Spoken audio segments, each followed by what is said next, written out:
Your Authentic Self is a podcast designed to guide you towards a deeper, more rewarding life by nurturing your emotional, mental, physical and spiritual well-being. We're thrilled to take you on this journey. Welcome to today's episode. So welcome to today's episode of Your Authentic Self, and today we're turning our attention to all things soulful, and the theme of today's episode is going to be soul, intuition and gut feeling. So to start us off, maybe we could have a think about what soul is. Oh, and I should say there might be some banging during the course of this episode and some building work going on around, so don't be alarmed. There might be some banging and clattering. So soul, I guess it would be good to start off with what soul is. So for me, and there might be a difference between what we both think of as soul as a definition, mightn't there? But soul for me is an eternal part of us that exists forever and probably has existed forever. What do you reckon to that? Does that align with what you think? Yeah, well for me, we've talked beforehand, and there's lots of ways that we can talk about soul. There can be the more physical energy, something that's always been there, and then there's other stuff for me. Another way to explain it, because we'll get into the more physical side, energy side a bit later. But I'd just like to say, first and foremost, just for me, when I first started, just getting into getting knowledge around soul and what that may be. I remember when I first heard it for soul, this has got to be all spiritual, religious, and at first wasn't sitting quite right. But just to say, it's not just about religion. It's not just about spiritual. It can be, for some. For some, it will be, But it's not. So your soul can be more of a guidance, what brings you purpose, meaning, and bring you some fulfillment. Which can be felt on a physical and energy level. Does that make sense? I think so. Because I think soul is.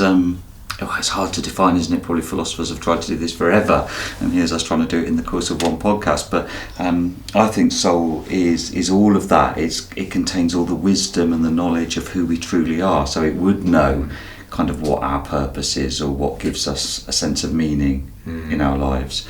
And this eternal idea, I think for me, soul is everything about us that's not physical. So things like, intellect, emotion, experience, all those things that aren't physical.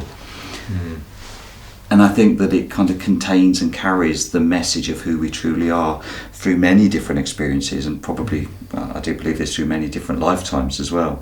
So it can kind of choose to, learn, expand its understanding, its awareness, its consciousness by having just as many different experiences as it needs. So for me, it's like a personal choice, not somebody telling it needs to go and do something. It's quite profound, isn't it? As I said just now, it's not just one way in to talk about soul. We can talk about it in many different spheres around. So this could be quite expansive. It could indeed, couldn't it? Yeah. So if we kind of play with this idea then that our soul kind of is here for a reason, I tend to not think that it's all just random, that we're here as some random, kind of hand's fate, and here we are on planet Earth at this time. I think there's something a little bit more kind of purposeful or constructed around it, like, well, why would my soul be here in human form at this time as me in this particular part of the world? Do you know what I mean? I think I know there's something about chaos theory, but for me that doesn't quite sit comfortably. I think there might be something more to it than that. So in the course of my life, one thing that's helped me to kind of some sense of meaning to it all is this idea that, well, maybe my soul came here at this time for a purpose, and if it did, what might that purpose be? And what's brought me a lot of comfort and understanding over the years is that, okay, my soul, I believe, is here because it wants to learn and experience something, and I've come to see that actually that's learning and experiencing stuff around love. So what it is to love, what it is to really struggle to love, what it is to love others, what it is to love myself. So for me, that's, I believe, the thing that my soul is here in this life to experience. Well, I think I can quite echo that, really. Can you? And I can speak about my own this lifetime's past experience and where I am now. because I feel the same. I feel that now that my soul's purpose is to learn and grow and experience love and compassion for myself, but also to start sharing that with others, and help them maybe understand that and reach that, because I feel that that's what not just my soul purpose. If I get a bit deeper, I think that's what life's purpose is, of connection and love and compassion and support and kindness and caring. And I think as a society, we can get quite deep now, but as a society we've lost track of that through material greed, finance, etc. And even myself, I lost my way along that. And I think my soul is, especially the last 10 years or so, has brought me back round of what my actual purpose in this life is. Around the compassion and love. Because I think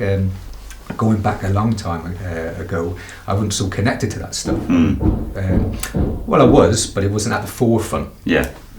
My soul knows it was there, but through disconnection and other way, and I'll just say going through the wilderness. Right, that's a good word. The wilderness years. My wilderness years. That's a good way to say at this moment in time. Jesus did that. Yeah, did he? Yeah.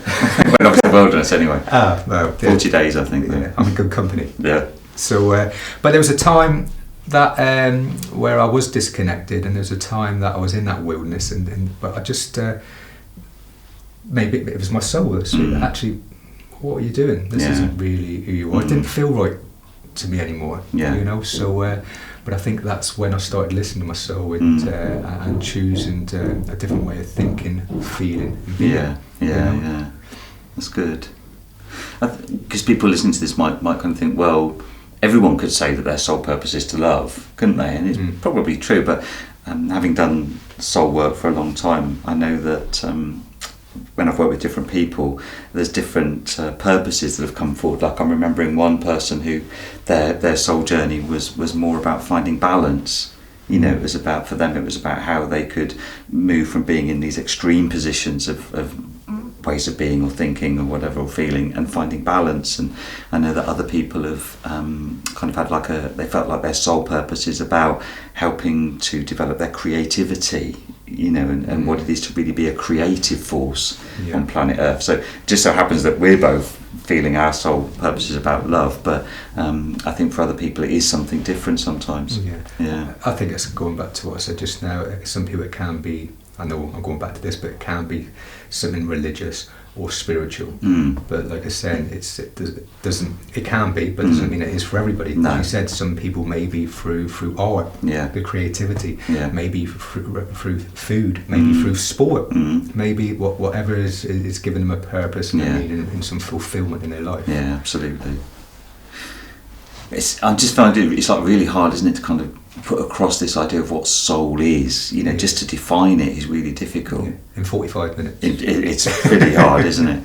So I think what we could say is, like we're saying, that soul is this part of us that kind of has perhaps contained within it this sense of meaning or purpose, or what will be meaningful and purposeful in this particular lifetime at this particular point in time. We're kind of aligned with that. So if we kind of play with that then and say, okay, this is what soul is, it's this part of us that's coming to have these experiences, how can we know if it's kind of guiding us or not? Surely it's going to act in some way to lead us down the right path, not in any kind of judgment way, but the right path in terms of what the soul wanted or needed from this lifetime. I don't know, how for you, how does it speak to you, how does it guide you?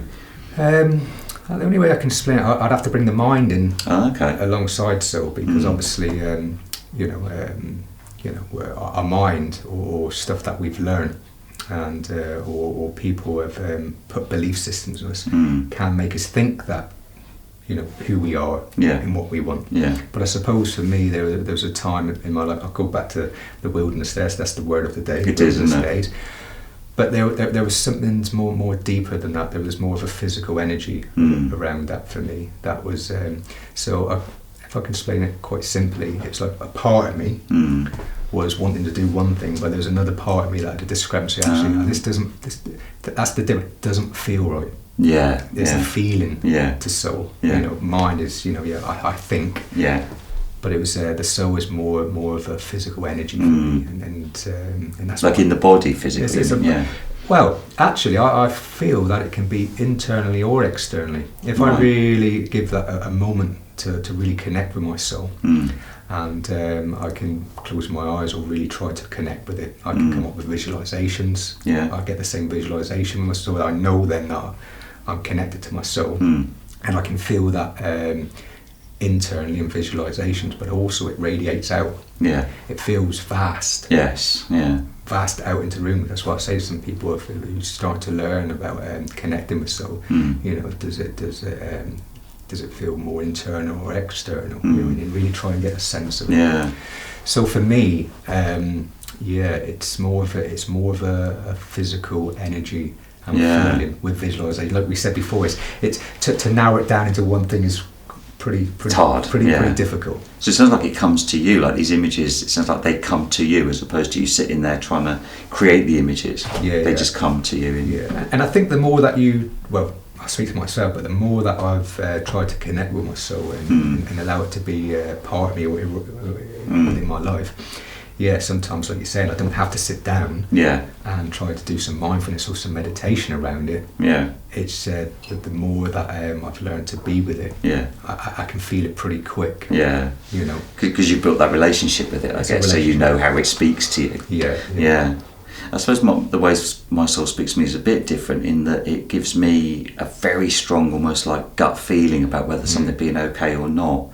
And that could be about anything, something that I'm thinking of doing, or something that somebody else might be thinking of doing, or somebody is saying.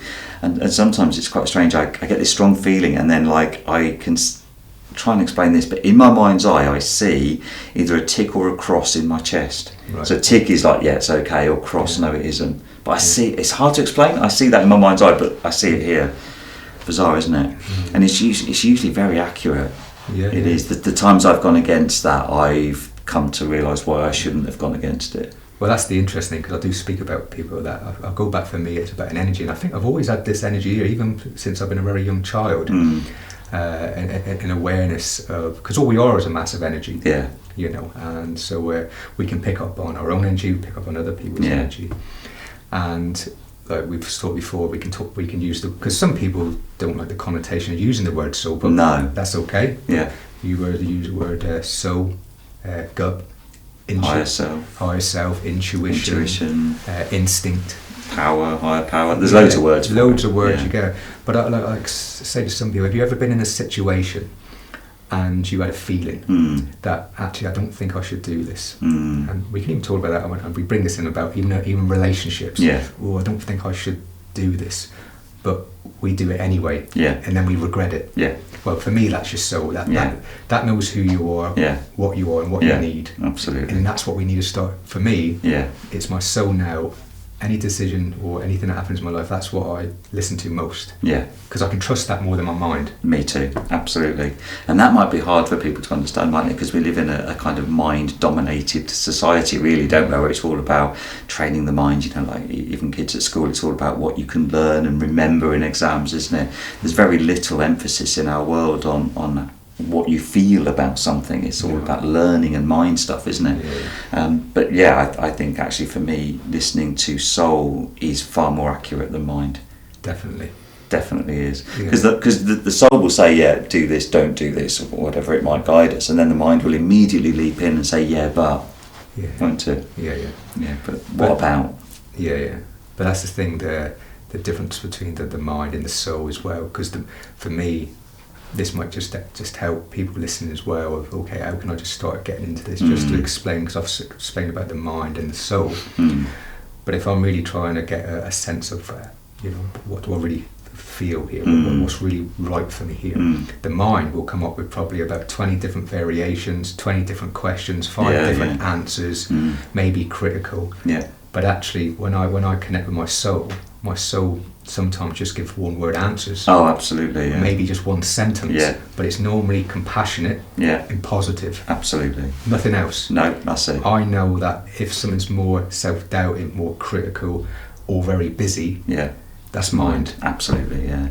People say that. They say, "Look, my soul is telling me off. My soul's unhappy with me," and I think, no, that's your mind, because soul never does that. Yeah. Soul will always say, "Yeah, it's okay," or, "Don't do it." Yeah.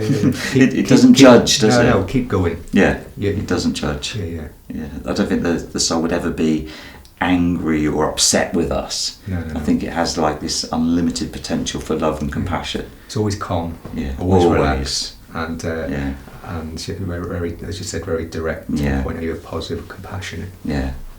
So the soul speaks quite simply, doesn't it? So maybe it would be like a word that comes, or for me, like this tick or cross or a gut feeling. But I also think that sometimes the soul can speak to us through symptoms. So, symptoms like depression, for example. Sometimes health. I remember many years ago I was very unhappy in my former life doing insurance work, and it was really pretty bad, and the stress and all of the stuff that I was feeling physically, the symptoms, the stress, and let's just say I couldn't go too far from the loo, so I had to obviously not go into work, and while I was off work, it was just really clear to me that this was my almost like my soul and my body working together to say, you're not going back in there. I couldn't go, I couldn't leave the house, and it went on and on and on, and went to the GP, and the GP said, "Are you stressed?" I hadn't even thought about it, and I said, "Yeah, I have been, because work was quite stressful," and I just couldn't go back, and I knew I couldn't go back. Like, my soul was screaming at me, "Don't go back!" But then, of course, mind comes in. It's like, well, you've got to go back. You've got to pay the bills. You've got to earn money. And so I kind of played with my soul a bit and said, okay, if I'm meant to go back, if I'm not meant to go back, do something, because otherwise I'm going back on Monday. And then I think it was a day or two after that, I had a letter from work saying, we've made you redundant. And so it's almost like this, my soul knew, and all the blocks, I think, like the universe put the blocks in place to stop me going back into something that was going to be detrimental. So these symptoms are very unpleasant symptoms, but like physical symptoms, emotional symptoms, maybe sometimes they could be the voice of soul trying to show us something's not right. Yeah, and that's when it'll lead in as well. That would be being a bit more compassionate, more relaxed, more positive, because your mind would be like, no, just keep on going, just keep on doing. This is what you should be doing, and exactly. It's not being helpful. So for me, it's really getting into that connection with soul. Is this is what we should really be trusting? Yes, because this is here to guide and support. Yeah, absolutely. And so, like we kind of said earlier, so for some people that will be like a religious or spiritual belief, won't it? So, we're talking here almost like in non-religious and spiritual terms, aren't we? We're talking about, like, in a way, quite material, body and gut feelings and stuff like that. But for some people, it will be, like, well, what would God say, or Jesus, or Buddha, or Muhammad, or whatever, So for some people, it would be a way of accessing soul to kind of draw on their spiritual beliefs, wouldn't it, or their religious beliefs. And I've worked with people where we've done that, and that's worked well for them.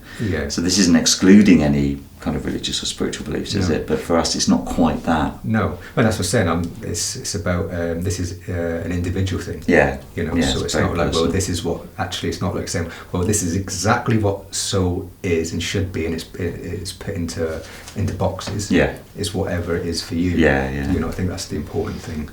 And it is, isn't it? Because then we can build our own personal relationship with it. And I think that's important. So we don't need a kind of spiritual guru or a priest or any. We don't need that external person to introduce us to and connect us to our soul, do we? It's a personal relationship. And I think that's how I started connecting to soul. It was more of a self development, more of an internal inquiry, and and connection. Because as I said at first, when I first started soul, the first thing that came to me was, that's what I keep on mentioning, it's obviously got to be something religious to do your soul, and actually that's doesn't feel right for me. No. But until I started to learn more and have conversations like we're having, looking at my own purpose and my own meaning, actually who am I and what feels right for me, and starting to connect and be aware of it, and find out what it is for me. And I think that's what I'd want to get out there for people now, just to build that personal relationship.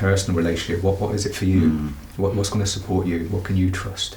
So how could people start that then? Like, How could you start developing a personal relationship with your soul? I mean, it's a big thing, that, isn't it? What could we say to help people with that? Well, the first thing for me is, and I can say to myself, is about just changing. For me, I'm talking to myself now. It's just changing the attitude around it.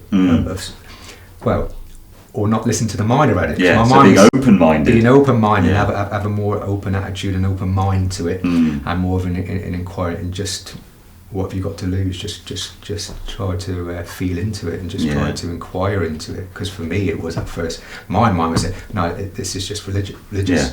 And that would have just stopped me. Yeah, that's the end of it. That's the end of it. Yeah. And not try. Hold on, let's just see what more it could be. So your mind would close it down. The mind would close it down. Yeah. But actually, no. Let's just feel into this a little bit more. Yeah.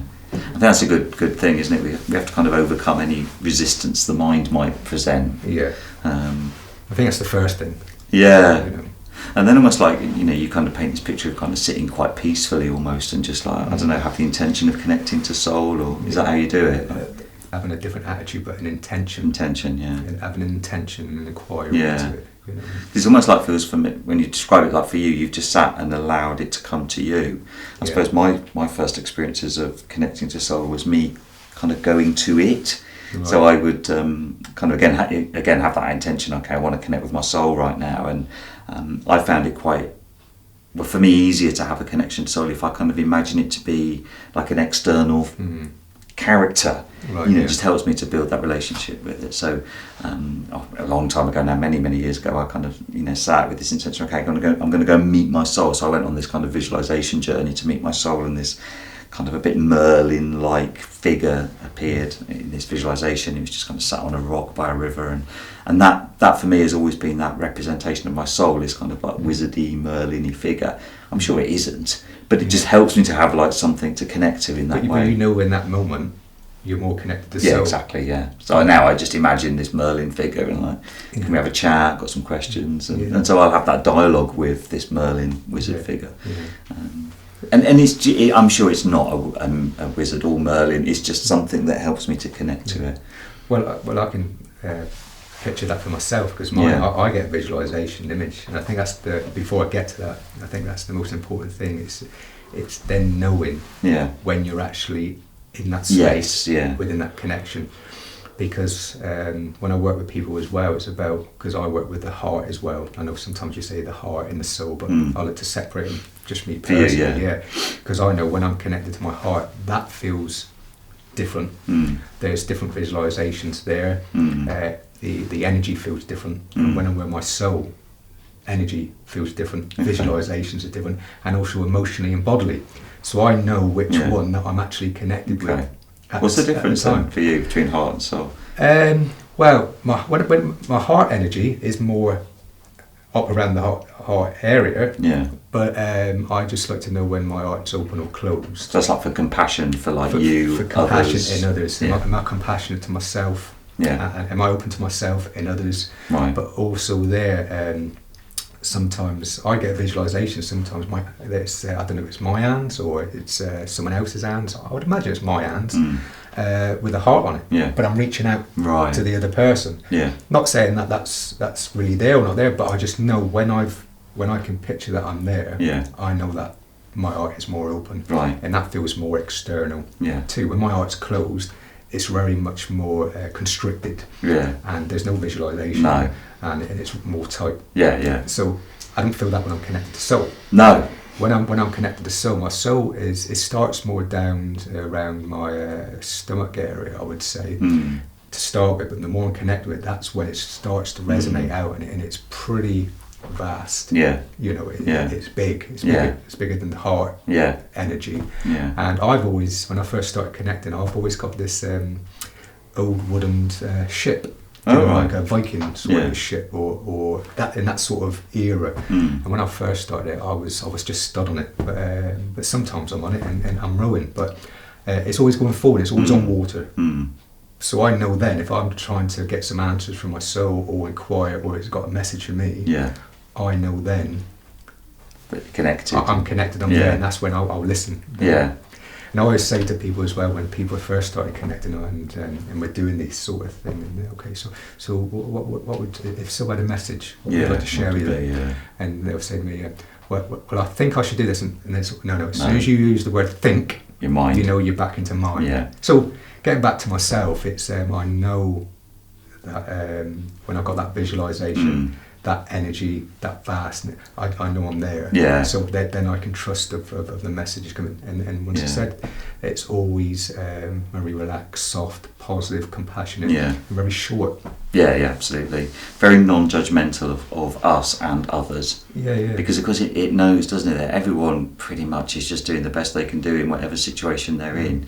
Very few people actually set out to be, an unpleasant person every day. They're just following whatever their life circumstances have led them to follow, haven't they? But soul will be there, not judging that, because soul knows about, the nature of humanity, doesn't it? It kind of knows that, we can all kind of get vastly affected by what happens to us in our childhood and our environments and society, the media. Our soul knows all of that. And despite that, is here to have some kind of learning experience. So it doesn't judge, does it, what people are doing or what you've done or might be doing at the moment. It's not about judgment for soul, is it? No. It's just about love and compassion and, okay, how can it guide us through the circumstances that will give it the best opportunity to learn and us the best opportunity to be happy. Yeah. I think that's, for me, is always what it does. It leads us in the direction of growth and happiness. Definitely. Yeah. And it's, I think, for people to get a better sense of well-being for themselves, is that's what to trust. Yeah. That's the biggest thing that I can say to people. Yeah. That is what to trust. Yeah. Not mind. Not mind at all. Not mind at all. No. That's because this is all sounding a bit, kind of this modern word, and I hate it, woo. What does that mean? Hate it. It's a modern word, woo. It's all sounding a bit woo, but actually this is very practical, isn't it? Like, I remember some years ago going to buy a new car and went to see the car showroom thing, and there's this particular car I was thinking of, and the guy comes out from the showroom to obviously do the sales pitch thing, and just these words, but not words in my mind, words in my gut. Don't trust him. But it like those words were in my gut, if that makes sense. Yeah. So of course mind kicks in and says, but you need a new car, and here's one at the right price, and it's what you want. And so of course my mind went ahead and bought the car. It was never out of the garage. 6 months later I had to get another new car. But my soul through my gut was trying to guide me in the easiest direction, but my mind on that occasion overruled it. And your mind can come with lots of things, can't it? No, you're just overthinking it. No. And then one of the worst ones for me is no, it will be okay. Then there's hope. Yeah. But it's absolutely. But actually, no, it's you should stay away from that stuff. I think so. And then I always think that our individual soul works in partnership with the universe to try and make it easier for us, believe it or not. And another example, some years ago, I was thinking of taking out a lease on a business premises, and it didn't feel right. But a colleague was saying, no, it's right. This is a really good place, and these obstacles that keep coming up, this is just the way you get there. And my mind was like, oh, well, they must be right then, But all the way through, my soul was just, do not do this. It just didn't feel right at all. So I think the universe was like putting all these obstacles in place to try and stop me going ahead with what the mind was directing. The final straw, I was sat in the solicitor's office just about to sign the lease, and even she said, are you sure this is the worst commercial lease I've ever seen? Are you sure you want to do this? And at that point my soul was like screaming at me, and thank God I didn't do it. So it still cost me £1,000 in lawyer's fees by that point, but it would probably save me money later on with whoever knows what might have come from this lease. So I think sometimes we can kind of look at, is the path unfolding smoothly for us or not? And if it's not, there could be something there that's really worth checking in with soul about.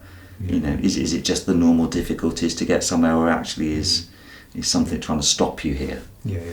It's like you said about where you connect soul then and asking questions.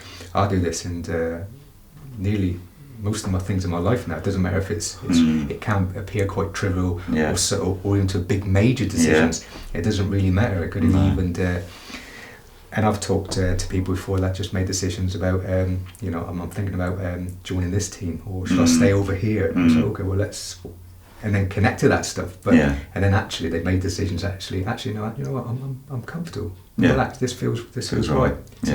Instead of thinking the other way. Well, no, but if I move there, this could get this, and then it'd be more money, and then it'd be this, and it'd be, So it's about, it could be the very small, minute things that you're making decisions over, absolutely, or to more bigger scale stuff. Yeah. But I know I've said it before, and because I feel it's really important. Your soul is what to trust. Absolutely, every time. Or if other people prefer, your instinct or your gut. Absolutely. Listen to that. Definitely. Because that's letting you. And you used the word about higher powers. Sometimes we can't, in scientific or academic terms, we can't give stats or research to that. No. And it's more of it's nature. Yeah. As way. But this is the stuff to start listening to. I think so. And actually start trusting. Absolutely, it's essential. Yeah. I think there is some science behind all this, but I don't really do science. I'm kind of more just with the feelings. But there's a guy, if anyone's interested in looking him up, Ian McGilchrist, and he's done a lot of work on like the left brain and the right brain, and how we've become so reliant on, I think it's the left brain, that deals with logic and reason and mind stuff, and the right brain for so many people just doesn't really get used in the way that it's there to use, which is more intuition, creativity, that kind of thing. So there probably is something science about it, but I don't like to overcomplicate it. No. For me, it's soul, and it guides through gut feelings. Yeah. It's a bit like, I know we touched a little bit on heart today, but we might talk about heart on another. We could do another one on that. Another episode, but once again, I'm not going to get too much into the scientific stuff. No. But there's even scientific stuff around the heart, and you have to excuse me because I can't remember the name. I've read up on it, but it's that the heart can actually be felt from 2 meters away, and they've done research and data in electricity, etc. Yeah. So that's what I'm saying. We're just a mass of energy. Yeah. I think this can touch into soul. Yeah. Like, I say to people, like, if you ever walked into a room and you thought, well, you can cut the atmosphere with a knife. Yeah. No one said a word. No, but you can feel it. But you can feel it. Yeah. And that is our body, and that is I know we're going on to the heart stuff now, that could be soul stuff as well, but it's there is something there, and there is start to get more research and scientific proof that actually we are energy, and we this stuff does exist. Yeah, absolutely, yeah. So I'm thinking about going back a little bit to what we said earlier about meaning and purpose, and how can people know what their meaning and purpose is based on their soul, not their mind, because the mind's polluted. Don't forget, the mind's full of other people's ideas and kind of teachings about what we should do and who we should be. So thinking about how can we help people to know what their soul suggests their purpose might be. Got any thoughts on that? Well, I think we started touching on a little bit, and you just started touching there, like the mind is polluted, and all our belief systems, 99% is coming from everybody else. So that's one thing I always say, like, question into that. But we're talking about soul at this moment in time. So the first thing is have an intention and attitude to, I think it goes back to the old Viktor Frankl, isn't it? Just lose the mind and come to the senses. In this sense, at the minute, we're talking about soul. That's Fritz Perls. Fritz Perls, sorry. Yeah, close. Close, yeah. I don't want people Googling the wrong thing. No, that's it. Yeah. But yeah, so I think it's stuff, just losing that stuff in trying to have more of an intention, an inquiry, or self-development. Yeah. Within it, just for me first and foremost. Yeah. And for me, it's getting more into that mindful state and actually feeling it. Yeah. For me, it's about follow your passion, because if we're all passionate about something, aren't we? And I'm not talking about the things that we're passionate about because we've been wronged, although that might be in there. But what is it we're naturally passionate about? Is it that we're naturally passionate about sport or creativity or cooking or gardening or the outdoors or animals or whatever? For me, I've always been passionate about people. I knew two things very, very early on. I just knew that I wanted to be a teacher and help people. And then of course society just didn't really allow for that in a good way. Somebody at school said you'll never be a teacher, so I just wrote that off, because mine then took that, the other person's truth, and took it on as if it were the truth. And then the helping people, my dad said, well, it's all well and good, but there's no money in it. So it's almost like these other people's ideas talked me out of what I knew deep down I was passionate about. And school didn't really help with that. At school there was nothing there that I could connect to that kind of fueled my passions. There was nothing about psychology or people or counselling theory, or, do you know what I mean? There was nothing. So I had nothing really to kind of help me to really pursue my passion. There's nothing to kind of foster that until much later on. So I just never went to school because there was just nothing there for me. There was nothing to, kind of fuel my passion. So I would say it's whatever we really uniquely passionate about, and I say unique because it'll be different for all of us, but it's likely to be very different to what the mind tells us. Definitely. Very different. Yeah, because I can relate to that even going back to many years ago. And I use that word, I'm smiling now tongue-in-cheek, but using that word wilderness again. But in the wilderness for me it was about money, it was about material, it was about power, right? It was about this stuff, but then there was actually, that wasn't who I really was. No. That was all disconnections and belief systems and etc. And at one point it just didn't feel right. No. And the power in the money and the financials didn't mean anything. No. Actually. But this is what was, this is the more deeper stuff for me. It was more about actually, no, it's actually, I'm a compassionate person. Yeah. And actually I want to be I want to be supportive of people, and I want to learn, and I want to grow, and I want to help other people to learn and grow. So I started listening to that, and that was my soul. Yeah. Listen to me. So I started making big changes. But going back to what you were saying as well, it doesn't have to be so profound or so deep. Like I say, I can speak to some people and they might have, just one day, so what did you used to enjoy? What did you used to be passionate about? Because they've lost that. And it could, well, I used to play a musical instrument. Yeah. And I hadn't played it since I've been 21, but I used to love it. Yeah. Or I used to be an artist, or I used to love cycling. So it could be, well, I remember when I was 18, I went off to do, a culinary in food, but I didn't see that. So sometimes we can lose what our purpose and meaning. So it's just getting back to, I think, what you were saying about what are we passionate about. So sometimes you can have to think about what did we enjoy playing as kids. Yeah. Those games that we might make up, or those dreams that we had when we were children. What were they? Because they would probably have some essence of our passion involved in them. But it can be anything. I remember once working with a lady who she was so ashamed of it, but she really wanted to be a cleaner. She wanted to have her own cleaning business. She said, I know it's silly, I know it's stupid, but I love it. I love cleaning. So what's wrong with that? We need cleaners in the world. Thank God there's cleaners in the world. And so I kind of just encouraged her to follow her passion. And it was a one-off session I had with her, so I don't know what became of her, but I just think, like her shame, so her mind really, wasn't it, was saying, oh no, you can't do that, that's silly, it's no one's going to want to be a cleaner. But she just absolutely loved cleaning. And I would imagine that was someone else telling her. Oh, absolutely. That was someone else's message. Exactly, yeah. She knew she loved cleaning. Stopping her, following her passion. And that's the thing, isn't it? Sometimes we can, from all our interjects and from belief systems from our caregivers or peers, stop us actually becoming who we truly are. Yeah, exactly. So we don't become an authentic self. Indeed, yes. Coming back to that. But so I think it's true that it's whatever you're passionate about, following that. Following that, yeah. Because I think that's like the passion bit is almost like the path that our soul uses to take us down the right path for us. So by following our passions, I think we're living a life that's in alignment with soul. And if we go off, I was never passionate about insurance. No. Hated it. Awful. So my soul was speaking through the symptoms there of hating it, really unfulfilled, discontented, dreading Monday. All of those feelings, I think, was soul saying, no, look, you've come away from your path. You're not on the path of your passion. And it's a bit like myself as well. Back when I was talking about previously, there wasn't really much real connection, soul connection with people. It was very much distant from people, really. Yeah. Because and not trusting, etc. But actually, in me, what I want connection with people. Yes. And that wasn't giving me connection. with people, So that's another thing for me. I think that's another thing for me. I want to connect with people. That's meaningful. But I would just like to say, going back to your cleaners, I say, anything it is the right thing to do. Yeah. It's like going back to have the beliefs in, well, I can't be a cleaner, etc. But actually, if that's your passion, and you get real enthusiastic and passionate about that, and pride in your work. Not just that, I reach out. Imagine the person that you've just cleaned for. Yeah. How happy that's going to make them. Exactly. Yeah. As well, and coming home to a nice clean house or whatever it is, and they're going to be very happy, aren't they? So.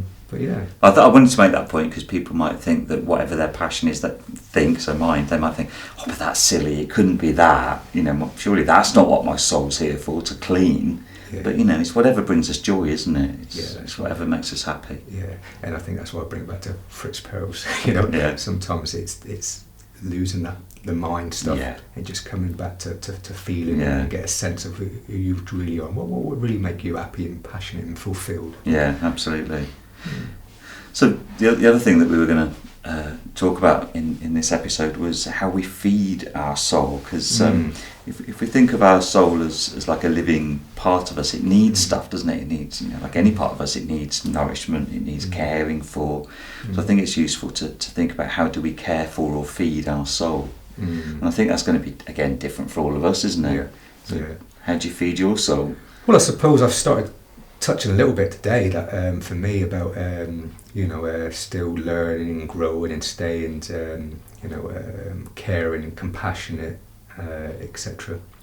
I try to do that for myself these days, first and foremost, stay compassionate and caring for me.